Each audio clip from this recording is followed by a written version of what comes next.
Hello,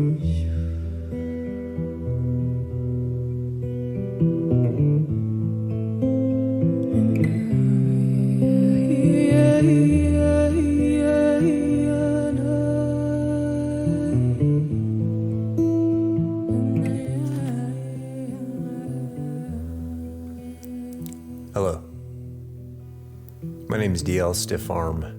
I'm a filmmaker, a writer, and a content creator.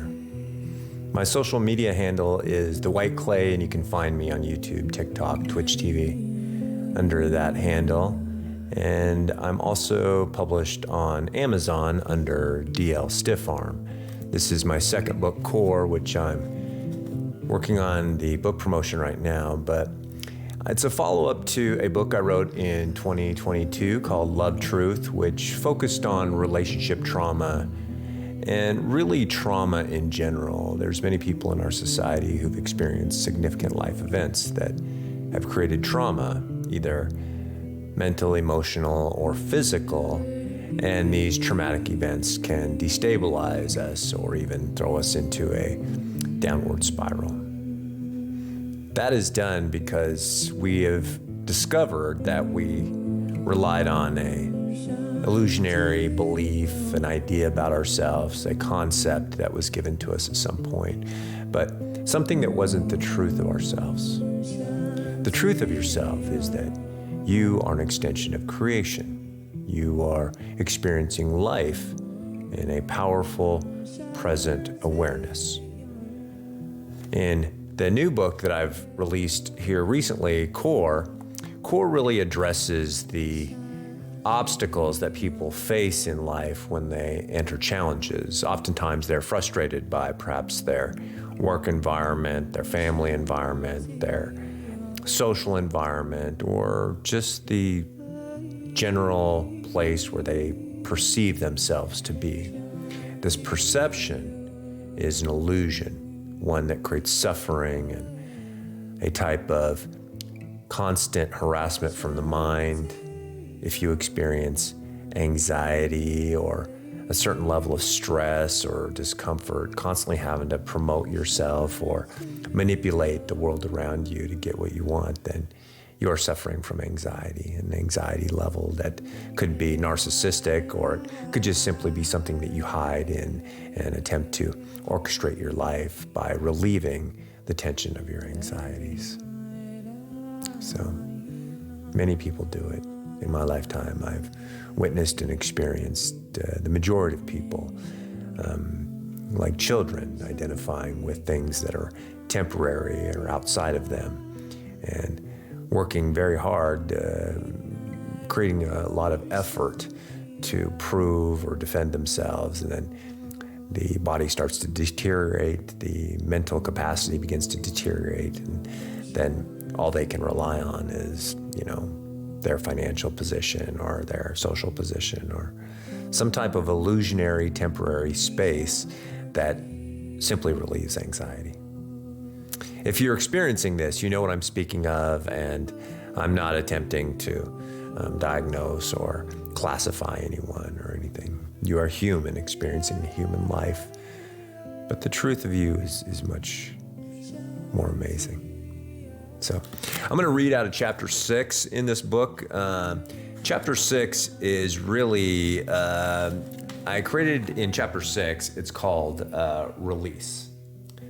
And release, after you go through the first part of the book, which helps you uncover maybe falsehoods that you have about yourselves, belief systems, ideas, concepts, or things that you're operating on that really aren't the truth of you. Because those will limit you, they'll weaken you. They will not allow you to experience truth or expansion, and it's very difficult to transcend to the power of eternal existence when you're living as a limited entity inside of your mind.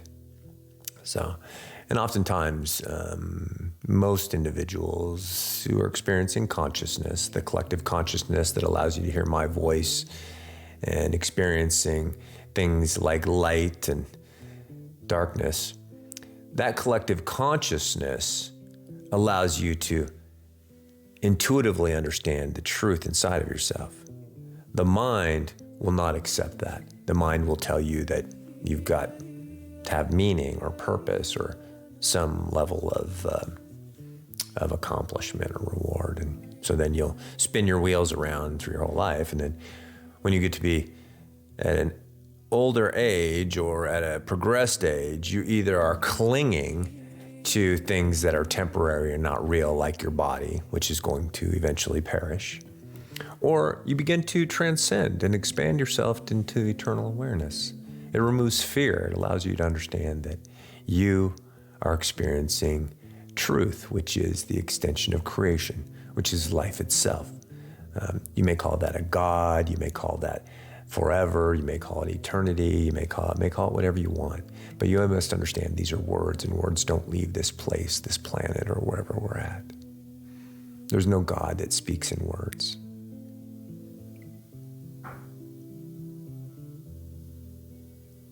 So let's read chapter 6, and if you are connecting to, or you appreciate or can hear the words that I'm saying, then I encourage you to download my audiobook. The link's in the below. And the audiobook's $4.99. I listed it at a very affordable price so that everybody could participate and have the opportunity to hear my voice as I read this book out. And the audiobook is also connected with sounds from the Montana environment, like night birds and owls and wildlife and rain and wind and the experience of life. So we'll do chapter 6 right now. Chapter 6, Release.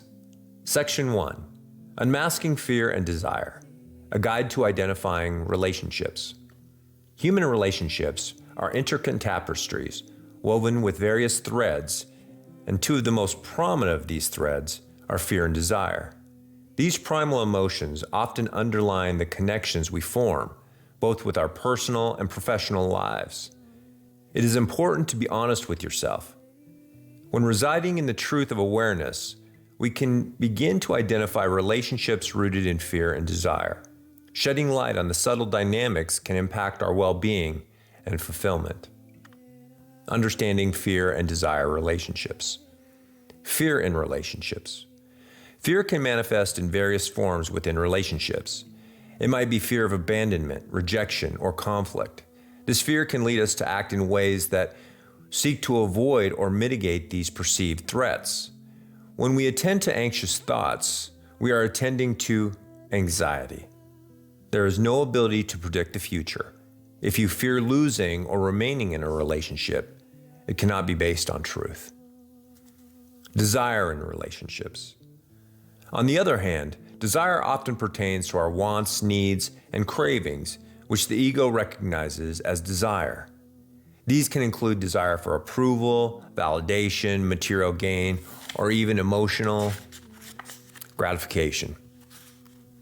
These desires can shape our intentions and motivations in our relationships. Desires related to reward and tension. The mind seeks dopamine feedback, and desire serves as the motivator, while the body acts as the servant. Signs of a fear-based relationships. There are relationships that supply us with the power of truth and understanding, and there are relationships that shackle our potential. The value of eternity would be unknowable without experiencing the illusion of limitations. If your relationship is based in fear, it cannot experience love. Constant anxiety. Relationships rooted in fear tend to be masked by constant anxiety and worry. You might find yourself constantly second-guessing your actions or words, fearing the consequences of displeasing the other person. Dependency. Fear-based relationships can be based in dependency. You may feel unable to make decisions or take actions independently, relying heavily on another person's validation or approval. Suppression of authenticity. Fear leads to the suppression of your authentic self. You may conform to the other person's expectations, even if it means compromising your values or freedom. Avoidance of conflict. Fear-based relationships often involve avoiding conflict at all costs. You might tiptoe around sensitive subjects or withhold true feelings to prevent disagreements or confrontation. Signs of desire-driven relationships. Desire is a result of conditioned response. Oftentimes, we place expectations on the doorstep of fear and desire, not realizing that they are essentially the same thing.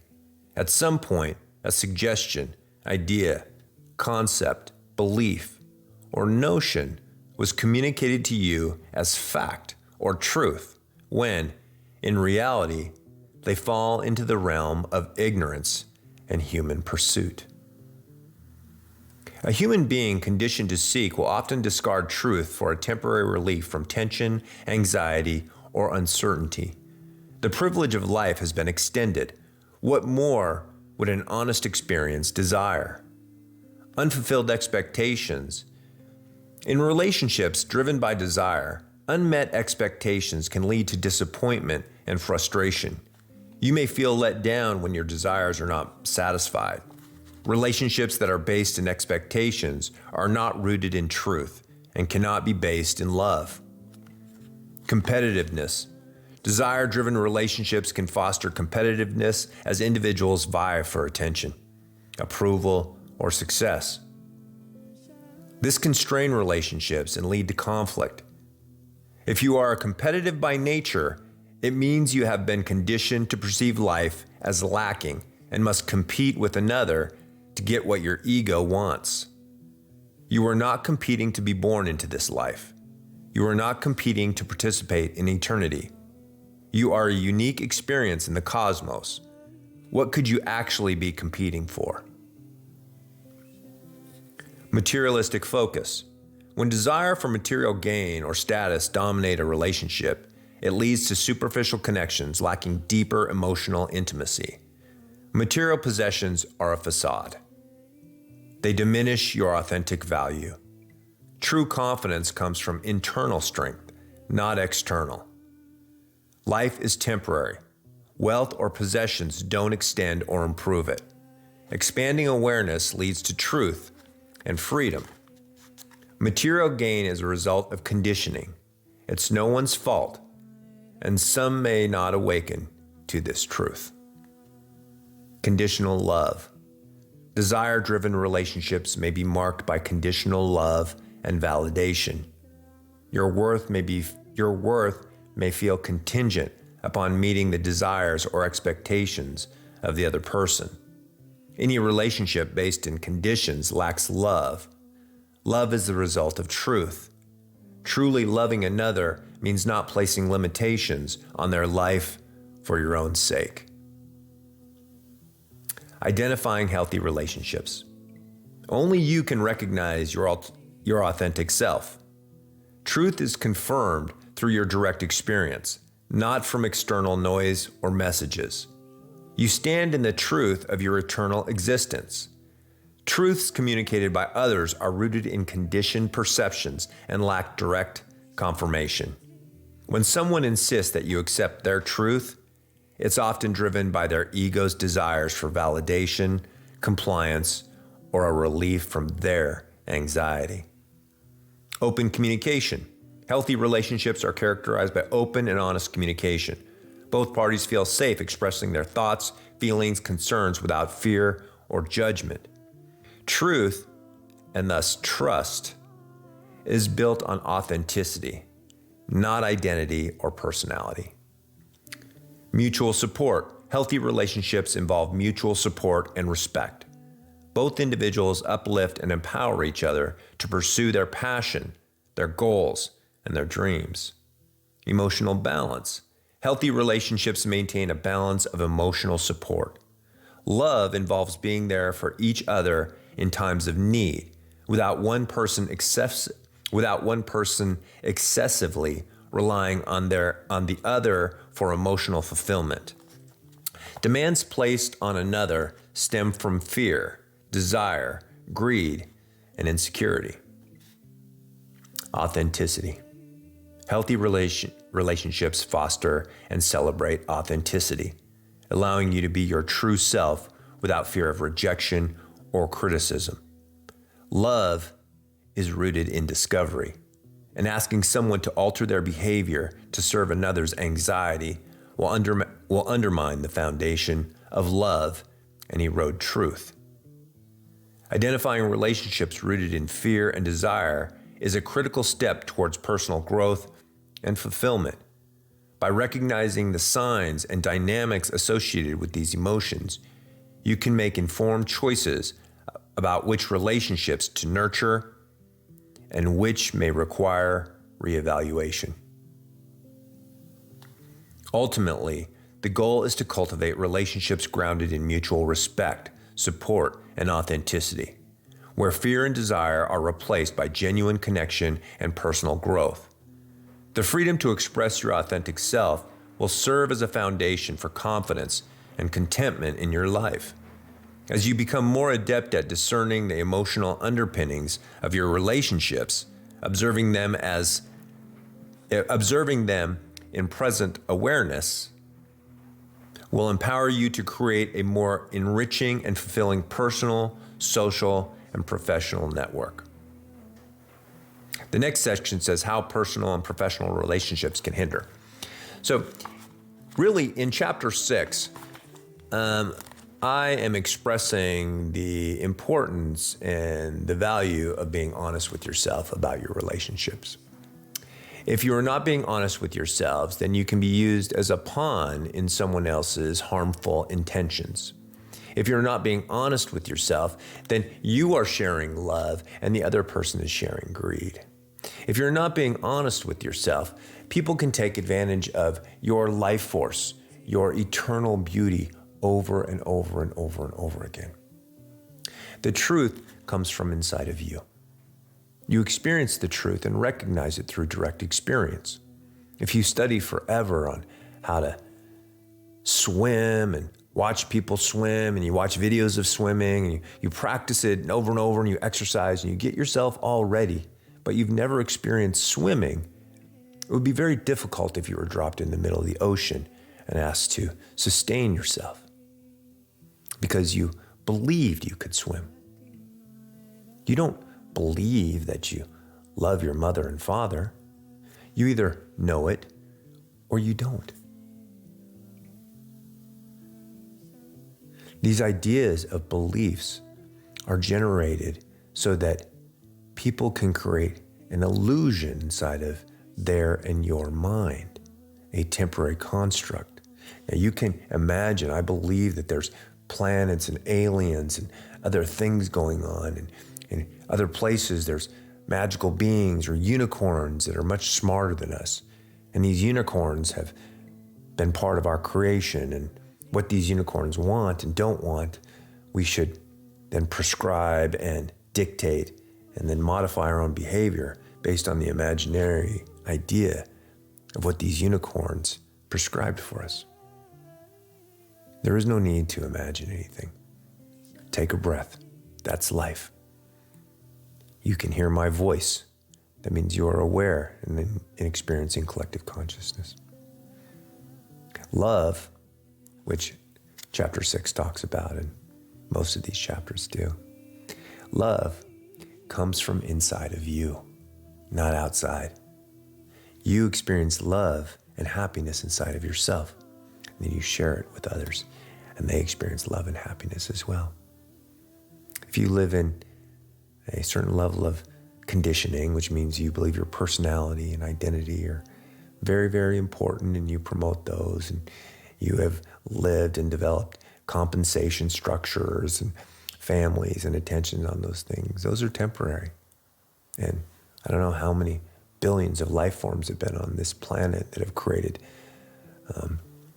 what they call achievements or accomplishments or families or communities. They're all gone. And none of those things matter. What matters is your direct experience, what you are willing to do. If you're willing to be honest with yourself and embrace truth and love, self-respect, self-dignity, release yourself from the need to be anxious and get what you want and make sure and promote what you don't want, then you'll never get there. You'll panic when that body is expiring, as though you are dying. You are eternal. Look inside of yourself. Sense that feeling of eternal life flowing through you. It has no beginning or end. It has no judgment or opinion. It's not involved in emotions, feelings, or dramas. It doesn't need meaning or purpose. It is life itself. That's what you are. So, I encourage you to download a copy of my book, Core, or you can find me on Amazon under DL Stiff Arm if you'd like to get a hard copy. And please reach out and let me know how you are experiencing anything in life, but especially if you have a chance to read or listen to one of my books. I've had many people download my audiobook already, and the feedback has been, it's been really, I've been very grateful for the feedback I've received and the individuals who have read and experienced my words. So thank you. I want you to have a beautiful day. I want you to take care of yourself. Love yourself deeply, and you will attract the same.